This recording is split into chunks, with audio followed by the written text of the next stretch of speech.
பிறந்தநாள் வாழ்த்துக்கள் அண்ணா. உண்மையாகவே இன்றைக்கி வர முடியாத சூழ்நிலை இருந்துச்சு. ஏன்னா ஒரு 2-3 நாளாகவே இப்போ என் குரலே மொட்டராயந்தர் குரல் மாதிரி தான் இருக்கும்னு நினைக்கிறேன். 2-3 நாளாகவே சரியாக பேச முடியல. அண்ணன் ஃபோன் பண்ணும்போது கூட எனக்கு என்னாச்சுன்னா வேறு யாரும் எடுத்துட்டாங்கன்னாரு. இல்லைன்னா திரும்பி அடித்து நான் தானே பேசுகிறேன்னு சொன்னேன். ஸோ அது மாதிரி ஒரு சூழ்நிலை இருந்துச்சு.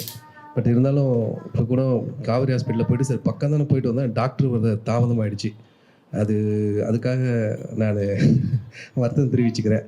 ஏன்னா எல்லாத்தையும் சில விஷயங்களை கற்றுக்க முடியும். ஏன்னா அது எஸ்பெஷலி அண்ணன்ட்டு கற்றுக்கணுன்னா எவ்வளோ விஷயங்கள் கற்றுக்கலாம். ஏன்னா அவர் என்னோட மண்ணின் மைந்தர் வேறு.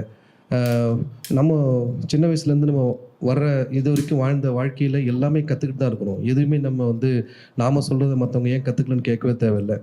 இன்ஃபேக்ட் நான் ஒருத்தவங்கள்ட்ட மீட் பண்ணும்போது அவர் சொன்னார்,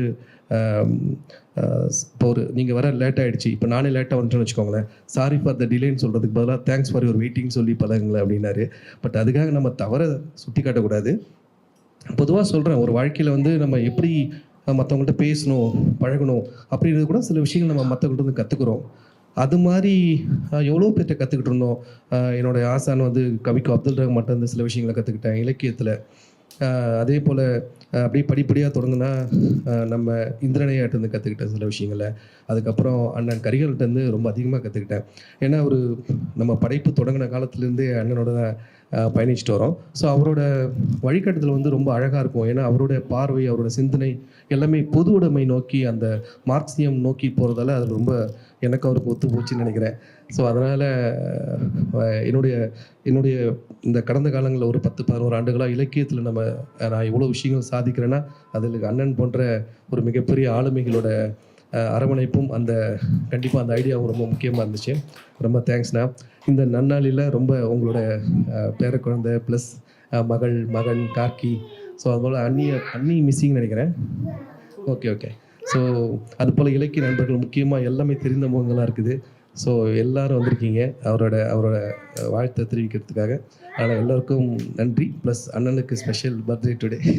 ஸோ ஹாப்பி பர்த்டே அண்ணா, வாழ்த்துக்கள். கரிகால் அண்ணா பொறுத்த வரைக்கும் எனக்கு ஒரு கூட பிறக்காத அண்ணன். கவிஞர், இலக்கிய செயல்பாட்டாளர், அதையெல்லாம் கடந்து ஒரு குடும்ப உறவாக தான் நான் அவரை பார்க்குறேன். இந்த உறவு லைஃப் லாங் நீடிக்கணும்னு நான் ஆசைப்படுறேன். இந்த இனிய நாளில் அண்ணாவோட பிறந்த நாளில் எல்லாரையும் ஒன்றா பார்த்தது, அவரை வாழ்த்துறது, அவரோட கவிதைகளை பகிர்ந்துக்கிட்டது ரொம்ப சந்தோஷமாக இருக்குது. நர்சிங் சொன்ன மாதிரி புதுசாக எழுத வர்றவங்கள இல்லை அடையாளம் தெரியாமல் இருக்கிறவங்கள முதன்மைப்படுத்தி அவங்கள இலக்கிய உலகத்துக்கு அறிமுகப்படுத்துகிற வேலையை அண்ணா தொடர்ந்து செஞ்சிட்ருக்காரு. அதே மாதிரி தான் என்னையும் கண்டுபிடிச்சி எனக்கும் களம் புதிது விருது கொடுத்தாரு. இந்த நேரத்தில் அவரை வாழ்த்தி நன்றி. கதிர் பாரதி சொல்லிட்டே இருப்பார், அந்த லப்பர் பந்தில் கடைசி சீன் வரும்ல, இது வேற ஒன்று பண்ணோம் பாருங்கன்னு. அதே மாதிரி தான் கரிகாலன் உங்களுடைய படைப்புகளை படித்து அவர் ஒரு கருத்து சொன்னார்னா அது வேற ஒரு விஷயமா ஆகும்னு சொல்லிகிட்டே இருப்பார். நம்ம தான் 20 வருஷமாக எந்த எதிர்பார்ப்பும் இல்லாமல் எழுதிக்கிட்டே இருப்போம்ல, அதனால் நான் இதையும் அதை மாதிரி தான் எடுத்துக்கிட்டேன். பட் ஆனால் அண்ணன் என்னுடைய எல்லா தொகுப்புகளையும் ஒவ்வொன்றா படித்து அதனுடைய கருத்து கொஞ்சம் கொஞ்சமாக சொல்லிக்கிட்டே வந்த உடனே ஒட்டுமொத்த இலக்கிய உலகமும் என்னை திரும்பி பார்த்தது இந்த 4-5 மாதமாக. ஸோ நன்றிண்ணே, அது ஒரு பெரிய கடமை எனக்கு இருக்குது நன்றி சொல்கிறதுக்கு. அப்புறம் இந்த தலைப்பு குருநாதர் பேசினதை வச்சு பார்த்தா கோபிகிருஷ்ணன் மானிட வாழ்வு தரும் பேரானந்தம் அப்படின்னு ஒரு தலைப்பு வச்சுட்டு சிறுகதைகளில் அவ்வளவு உறவு சிக்கல்கள், மனச்சிக்கல்கள், உளவியல் அது ஃபுல்லாக சேர்ந்த சிறுகதை தொகுப்பாக அது இருக்கும். அதுக்கு நேர்மாறாக இவர் எதை பார்த்தாலுமே ஒரு அற்புதம். அவர் எந்த விஷயத்தை பற்றி பேசினாலுமே ரொம்ப எக்ஸைட்டடாக ரொம்ப மகிழ்ச்சியாக பேசுவார். ஸோ அதுக்கு ஆக்சிமோரன் மாதிரி இந்த தலைப்பு வச்சுருக்காருன்னு நினைக்கிறேன் ஒரு கோபிகிருஷ்ணன் மாதிரி.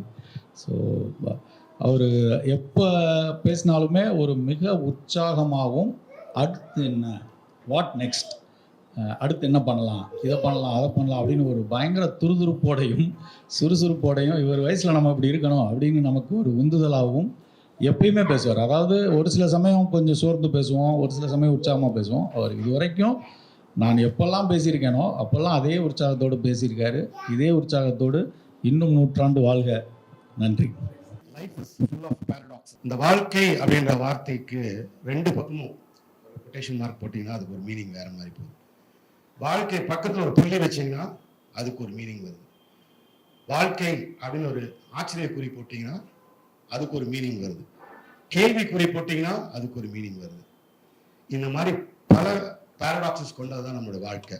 இந்த வாழ்க்கையில் நம்ம அனுபவங்கள் நிறையா இருக்குது.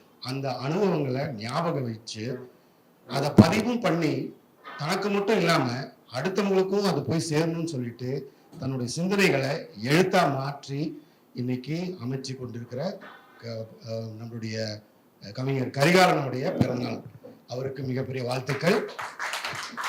So I am doctor Joseph. I am the founder of IDK group of companies. ஒரு 4-5 குரூப் கம்பெனிஸ் வச்சுருக்கோம். எனக்கு வந்துட்டு சாரை வந்துட்டு அறிமுகப்படுத்தினது என்னுடைய நண்பர் Nanda Periyasamy, director Nanda Periyasamy.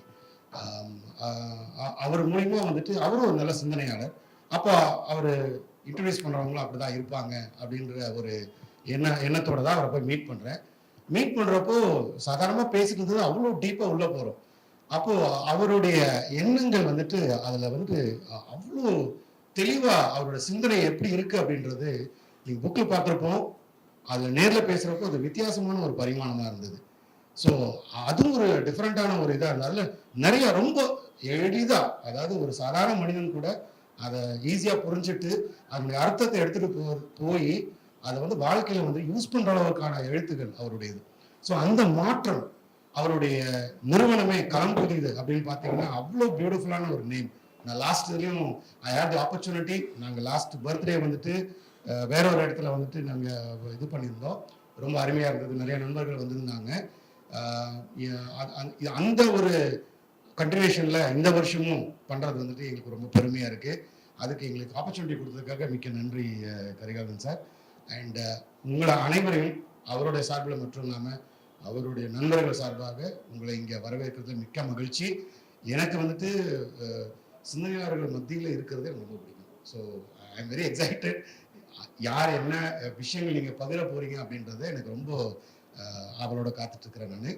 So without further ado, let us call the birthday boy and continue with the cake cutting and continue the conversation. Thank you very much. இந்த video உங்களுக்கு பிடிச்சிருந்தா லைக் பண்ணுங்க, ஷேர் பண்ணுங்க, கமெண்ட் பண்ணுங்க.